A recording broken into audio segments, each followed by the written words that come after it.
Hello, ça fait très longtemps que je vous ai pas parlé.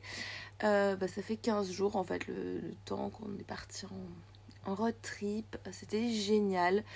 Voilà, nous voilà de retour puisque nous sommes la veille de nos contrôles pédagogiques.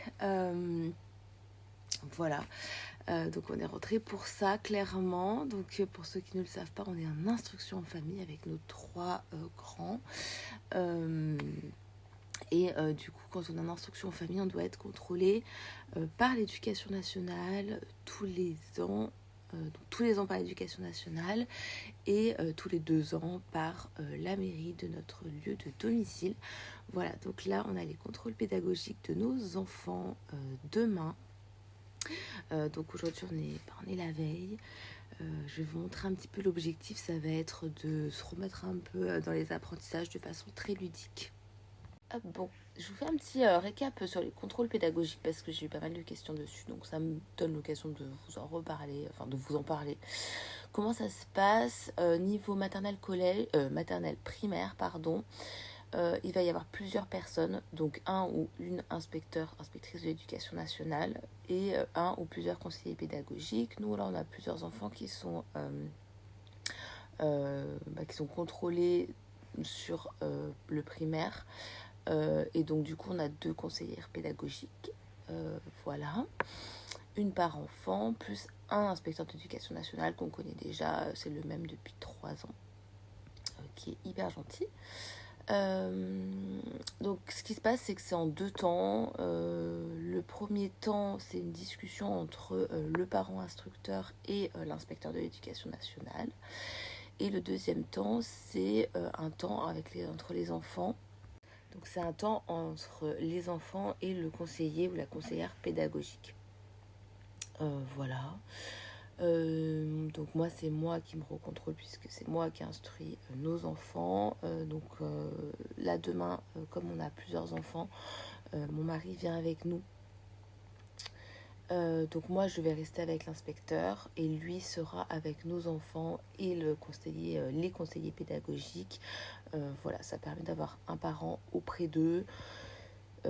C'est pas indispensable, ça peut les deux, si vous voulez, l'entretien avec l'inspecteur et ensuite ça peut se faire en deux temps successifs en fait.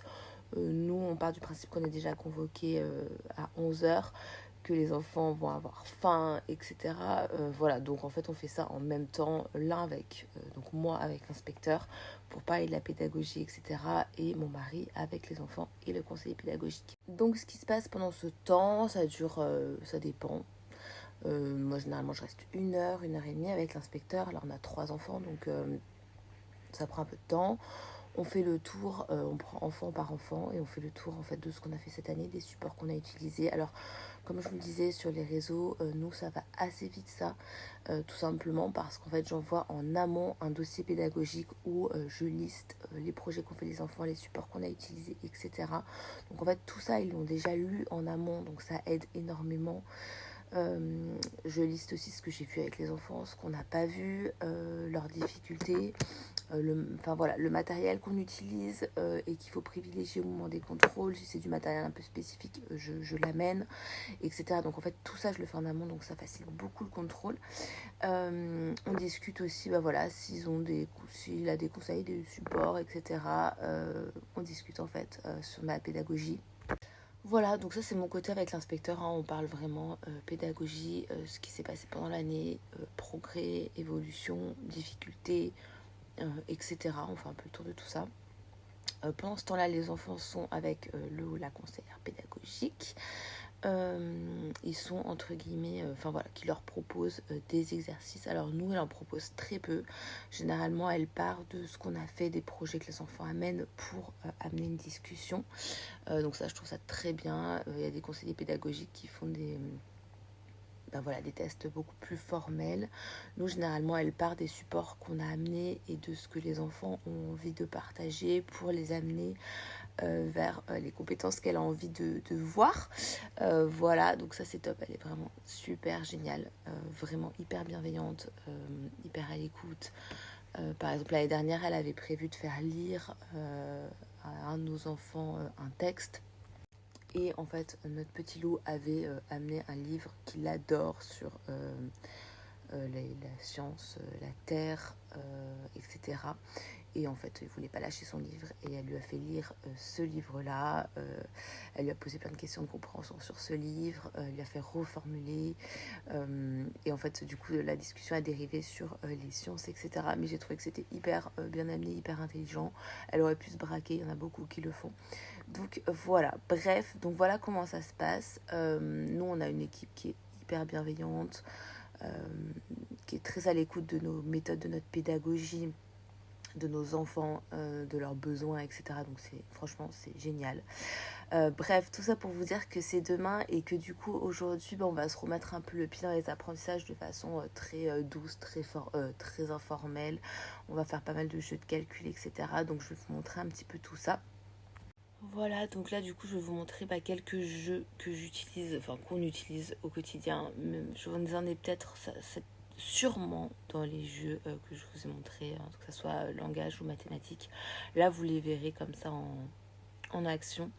Donc, c'est pas mal. Voilà, on va faire ça pour détendre tout le monde, surtout notre aîné qui est un peu plus stressé par ça, même si je lui explique que qu'en fait, c'est moi qui suis inspectée et que c'est ma façon de les instruire qui est inspectée et pas leur niveau en soi, et que même si c'était leur niveau, honnêtement, ils n'ont pas de souci à se faire. Mais toujours est-il que notre aînée, elle est d'un naturel plus anxieux. Donc c'est elle qui... elle a plus... et puis elle est plus consciente de l'enjeu aussi. Voilà. Donc voilà, je veux lui remettre un peu le bain dans les apprentissages, mais de façon très cool. Donc aujourd'hui, on va faire des jeux. Je vous montre ça. Alors, première partie de la journée. Je sais pas, il y en a combien dans le modèle?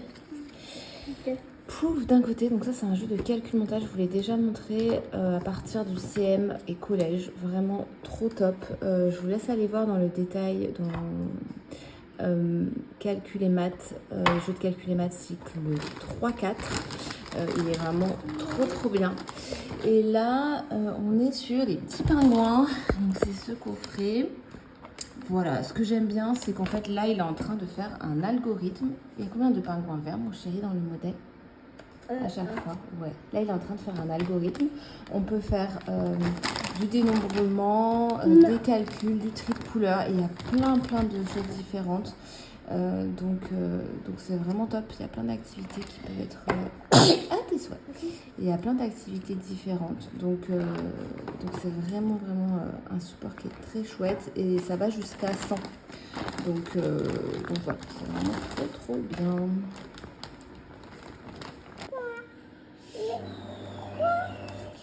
C'est que il y a aussi plein d'imagination avec ces petits supports, donc c'est chouette quoi. Oh. Alors. Ah, moi attends, je bouge trop pour faire un. Donc là c'est le Magimixer, donc ça se présente comme ça. Tiens Maxence, prends les chiffres. Donc là l'objectif c'est d'additionner les deux nombres noirs ou chiffres noirs, donc ça fait 24, et de faire 24 avec tout ça. Donc là par exemple elle a fait 4 x 5, 20, 20 plus 4, 24. Voilà, donc parfois c'est plus ou moins facile, mais c'est très sympa, c'est très transportable. Donc voilà. Sur le bocal. Alors, sur ma gauche, on travaille les multiplications. Donc là, bon, 6 x 1, 6. Stock, c'est bien parce qu'il y a une autocorrection, donc ça, c'est vraiment pas mal. Ici, c'est Picomino. Donc, Picomino, pareil, ça fait travailler les multiplications et les calculs. Donc, c'est vraiment pas mal. Non, tu peux pas. T'as déjà sorti les 4. Et là, c'est Pic-Plume. Pic-Plume, c'est un jeu de mémoire. Quand je fais ça, ça fait un vent. Et là, c'est pour se protéger de la pluie. Un parapluie? Bah oui. Pour manger les pâtes, les aubergines. Une fourchette. Bah oui.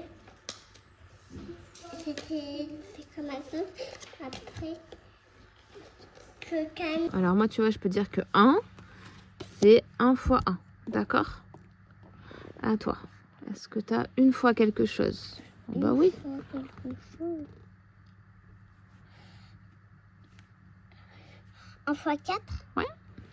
Donc là, tu déplaces celui-ci. Tac. 1 fois 4. À moi. Donc, il faut que je sois dans la table de 4 ou dans la table de 1. Bon, on peut faire 1 fois 6. Donc, toi, table de 6 ou table de 1? Alors, avec la table de 6. Oui. C'est 6 fois 6. 6 fois 6. Donc, tu déplaces ici. Hein. Ok. À moi. 6 fois 10. Donc, je déplace ici. À toi. Donc, table de 6 ou table de 10?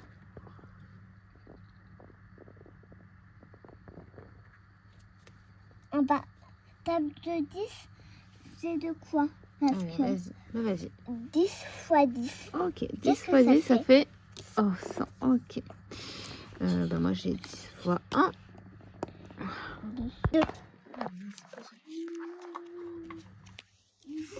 Donc là, c'est Tam Tam. Je vous en ai déjà parlé. Il en existe plein. Là, c'est sur les additions. Donc, il faut additionner et voir ce qu'on a en commun. Ah, moi, j'ai trouvé. Tu as trouvé? Oui. 10. Ok. Ensuite. Et donc, le but, Ah bah c'est là. d'aller le plus vite possible. 20. Nous, parfois, les enfants jouent seuls. Parfois, on joue à 2 ou à plus. Mais ils s'entraînent aussi tout seuls, quoi. C'est tout à fait possible de s'entraîner tout seul. 2 plus 1, 3.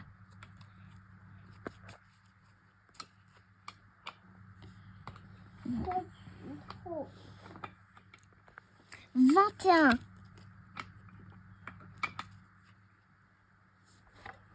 6. Donc là, on est parti sur un smart game qu'on a récupéré, qu'on avait prêté à des copains. Comme vous pouvez le voir, ils ont bien vécu. On en a plein, on a quasiment toute la collection, je crois. Les autres, je les ai rangés. Je fais une rotation régulière ou alors ils sont chez des amis. Voilà, une boîte qui est ouverte. Voilà, donc en fait, c'est des jeux de réflexion à un joueur. Là, l'idée, en fait, c'est que vous avez des petites pièces. Par exemple, là, Comme ça. vous avez toutes ces pièces-là et l'idée, c'est de trouver comment les faire entrer dans le petit véhicule. Donc après, il y a plein de niveaux différents. Donc, Regarde. est-ce que ça va, à ton avis, ça? Et puis, il y a une autocorrection, là, par exemple, ça dépasse. Donc, Et en fait, regarde. est-ce que ça va? Ça va, là. Là, ça va pas parce que ça dépasse, donc c'est autocorrectif. Et après, bah, les derniers niveaux sont vraiment pas évidents du tout. À chaque fois, vous avez la correction, mais en fait, il n'y a qu'une seule correction possible. Voilà. Donc, les Smart Games, ouais, c'est vraiment pépite. Voilà. Donc là, par exemple, bah, c'est nickel. Eh bien, Donc là, on ça. voit que c'est tout bon. Ben oui, c'est tout bon. Allez, tu fais le suivant? Un steak, mon réfrigérateur, des frites, un chat. Attends, non. Des frites, un croissant et un chat. Un chat. Un poisson. À ton tour, Toon. Oh là là, il va falloir l'aider. Un bateau. C'est de la triche. Dans D'accord. mon bateau, je mets un verre de terre, des haricots verts, un steak, un réfrigérateur, des frites. Attends, non. Des frites, un croissant, un chat, t'as raison, un et un poisson. Et Ah, j'en ai une coccinelle. une coccinelle. Dans mon bateau, je mets. Bonjour, maman. Alors, attends, je regarde juste. Alors, qu'est-ce que tu as sur tes dés? C'est quoi? Un fantôme, ça c'est quoi? Je suppose que ça, c'est un steak, de la viande. De la viande, une note, une oreille et quelqu'un qui dort dans le lit. Ok, alors, il faut que tu me fasses une petite histoire avec tout ça. Une fois, un steak C'était une fois un steak? Ah bah, ça commence bien. et un bonnet. Donc principale idée du débleur, je crois que je vous en avais déjà parlé, mais c'est de faire, de reproduire en fait avec tout ça, de reproduire. Là. Donc après il y a plusieurs niveaux, les oranges sont les plus durs, il y a rouge, enfin voilà, il y a des niveaux plus ou moins difficiles, donc c'est pas mal évolutif, c'est assez sympa.